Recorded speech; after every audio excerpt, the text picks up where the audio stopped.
Now, ladies and gentlemen, I request Honorable Deputy Chief Minister of Andhra Pradesh, Sri Pavan Kalyan garu.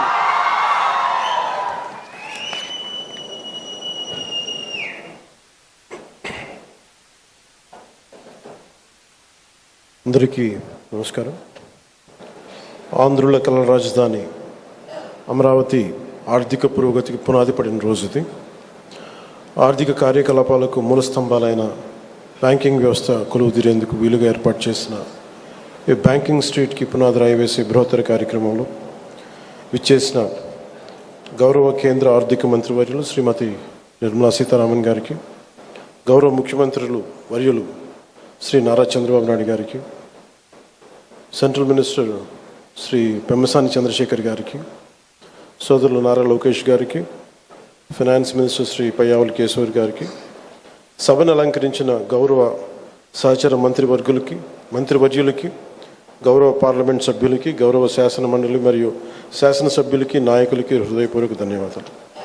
ఇక్కడికి విచ్చేసిన అధికారులందరికీ కూడా నా ప్రత్యేక నమస్కారం.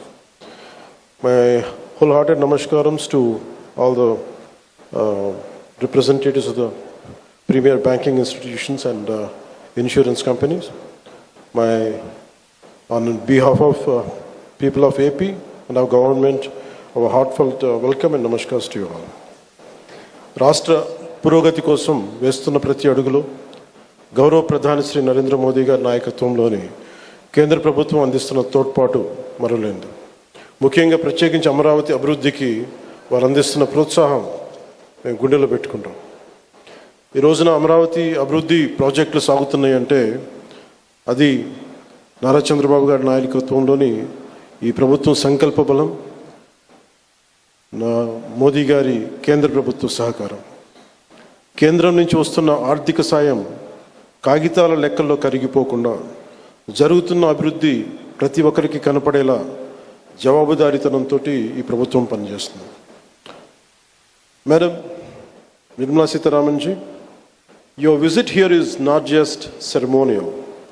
It is deeply symbolic and strategically significant.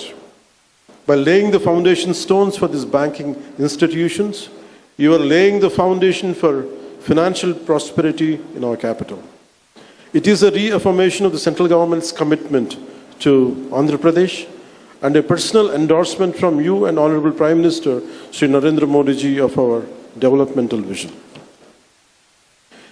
నేడు bank of India, Indian bank, bank of Baroda, IDBI, LIC లాంటి premier banking institutions, అలాగే బీమా సంస్థలు ఒకటే చోట ప్రత్యేకించి ఒక బ్యాంకింగ్ స్ట్రీట్కి ఉండటం చాలా దేశంలో చాలా అరుదైన సంఘటన. అలాంటి దానికి పునాది వేసిన బ్యాంకింగ్ స్ట్రీట్ అమరావతి నగరానికి ఆర్థిక శక్తినిచ్చే అతిపెద్ద అడుగు. ప్రధాన బ్యాంకుల కార్యాలయాలు, ఆర్థిక సంస్థలు ఒకటే చోట ఉండటం వల్ల ఆర్థిక కార్యకలాపాలు, వ్యాపార లావాదేవీలు చాలా వేగంగా పుంజుకుంటాయి. పెట్టుబడిదారుల విశ్వాసం పెరుగుతుంది. ఆ విశ్వాసం అమరావతిని ఆర్థిక కేంద్రంగా నిలబెడుతుంది. దీనికోసం 1300 కోట్ల పైగా పెట్టుబడి, 6500 మందికి జీవనోపాధి ఎంప్లాయ్మెంట్ జరుగుతుంది. అలాగే మాట కట్టుబడి ముఖ్యంగా అమరావతి రైతాంగం 34,915 ఎకరాల భూములు రాష్ట్ర భవిష్యత్తు కోసం ఇచ్చిన రైతుల నమ్మకమే మన రాజధాని నగరానికి ఈ పునాది. నేడు పునాది వేసింది కేవలం భవనాలకు కాదు, ఆంధ్రప్రదేశ్ భవిష్యత్తుకు పడిన పునాది. ఇది అమరావతికి ఆర్థిక కేంద్రం, విద్యా కేంద్రం, ఒక పరిశోధనా కేంద్రం, ఒక మంచి పరిపాలనా కేంద్రంగా ఎదగడానికి నేటి పునాది బలం చేకూరుస్తుంది. ఈ క్రమంలో కేంద్రం నుంచి అందుతున్న సహకారానికి నిర్మలా సీతారామన్ గారు ప్రత్యేకంగా ధన్యవాదాలు తెలుపుకున్నాను. ఒకసారి ఆంధ్రప్రదేశ్ ప్రజలందరూ కూడా ఎన్డీఏ ప్రభుత్వం ఏర్పాటు తర్వాత మనకి గౌరవ ప్రధానమంత్రి మన మోడీ గారు అందించిన సహకారం, ఆయన నాయకత్వంలో ప్రత్యేకించి ఆంధ్రప్రదేశ్కి వైజాగ్లో మీరు పెట్టుబడులు దాదాపు జనవరిలో 2 లక్షల కోట్లు పెట్టుబడికి ఆ రోజు ముందుకు తీసుకెళ్లారు. 7.5 లక్షల ఉపాధి అవకాశాలు, 2 లక్షల కోట్లు. అలాగే అమరావతి పునర్నిర్మాణానికి మే నెలలో 1,07,000 కోట్లు, కొన్ని వేల మందికి ఉపాధి అవకాశాలు. Kurnool super GST super saving సభలో ఆ రోజున కొప్పర్తి అండ్ ఓర్వకల్ కారిడార్ల ద్వారా 13,429 కోట్లు ప్రాజెక్టులు. విశాఖ స్టీల్ ప్లాంట్ మూసేస్తారు, ప్రైవేటైజేషన్ జరుగుద్ది అని ఒక స్టీల్ ప్లాంట్ తిరిగి రివైవ్ చేసి దానికి 11,000 కోట్లు మనకి కేంద్ర ప్రభుత్వం గౌరవ ప్రధానమంత్రి మోదీ గారి ఆధ్వర్యంలో ఇవ్వడం జరిగింది. 60,000 ప్రత్యక్షంగా పరోక్షంగా ఉపాధి అవకాశాలు వస్తాయి దీనివల్ల. అలాగే పోలవరం ప్రాజెక్ట్స్ ముందుకెళ్తుందో లేదో అనుకున్న పోలవరం ప్రాజెక్టుకి ఈ రోజున కేంద్ర ప్రభుత్వం 12,500 కోట్లు కేటాయించడం జరిగింది.